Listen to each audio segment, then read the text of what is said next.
একসময় যেসব বিদেশি ফল শুধু আমদানির উপর নির্ভর করে দেশে আসতো, এখন সেগুলোর অনেকই চাষ হচ্ছে বাংলাদেশের মাটিতে। দেশে বর্তমানে প্রায় ৩ ডজন প্রজাতির বিদেশি ফলের চাষ হচ্ছে। এর মধ্যে ডজন খানেক ফল ইতোমধ্যেই পেয়েছে বাণিজ্যিক সাফল্য। সবচেয়ে এগিয়ে রয়েছে মাল্টা ও ড্রাগন। শুধু দেশীয় বাজারেই নয়, বাংলাদেশের ড্রাগন ফল পৌঁছে গেছে ইউরোপের দেশ সুইডেনেও।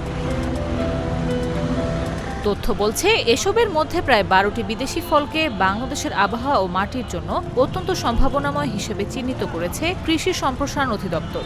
এসব ফলের উৎপাদন বাড়লে দেশের আমদানি করা ফলের প্রায় ১৫ থেকে ২০% চাহিদা দেশীয়ভাবেই পূরণ করা সম্ভব। দেশে বাইরে থেকে আনতে গেলে দেখা যাচ্ছে দাম বেশি, কাস্টমারের চাহিদা থাকলে পারেও টাকার কারণে কিনতে পারতো না। এখন দেশে চাষ হয়, চাহিদা অনুযায়ী তাদের নিতে পারে সবাই, সব শ্রেণীর লোক খাইতে পারে। আগে তো সবসময় সব শ্রেণীর লোক নিতে পারতো না, কারণ সবাই পারে। বছর ৫ আগেও ড্রাগনকে বলা হতো উচ্চবিত্তের ফল। তখন এটি পাওয়া যেত শুধু অভিজাত সুপার শপের কাজ ঘেরা তাকে। এখন সে ড্রাগন ফল মিলছে পাড়ার ফলের দোকান, এমনকি ভ্রাম্যমাণ ভ্যানেও। দেশে উৎপাদন বাড়ায় দাম কমেছে, ফলে সাধারণ মানুষের খাদ্য তালিকায়ও জায়গা করে নিয়েছে এই ফল।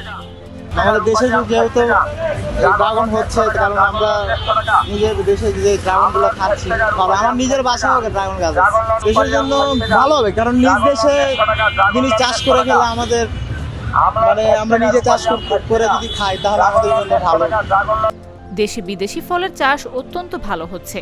আমার নিজের বাসাতেও ড্রাগন ফলের চারা রয়েছে।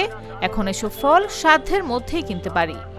এটা 5 বছর আগে আসলো খুবই যে একটা রিয়ার প্রোডাক্ট। এখন বর্তমানে এটা বাংলাদেশে চাষ হওয়ার কারণে এভেলেবেল সবার কাছে পৌঁছে দিতে পারতেছে। খুবই কম খরচে সবাই কিনে খেতে পারে।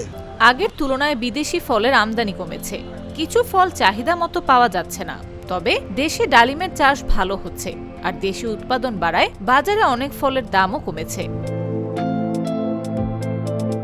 ড্রাগন, মাল্টা ও স্ট্রবেরির পাশাপাশি এখন দেশে সফলভাবে চাষ হচ্ছে অ্যাভোকাডো, রামবুটান, 12 মাসে আঠাবিহীন কাঁঠাল সহ আরও বেশ কয়েকটি বিদেশি ফল।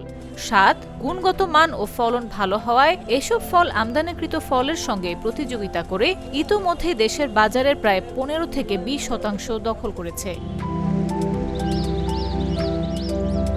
দেশে উৎপাদিত বিদেশি ফলের সরবরাহ বাড়ায় একদিকে যেমন বাজারে ফলের দাম তুলনামূলক স্থিতিশীল থাকছে, অন্যদিকে কমছে আমদানি নির্ভরতা। একই সঙ্গে কিছু ফলের রপ্তানিও বাড়ছে, যা দেশের কৃষি ও অর্থনীতির জন্য নতুন সম্ভাবনার দুয়ার খুলে দিচ্ছে। নিউজ ডেস্ক, জাগো নিউজ।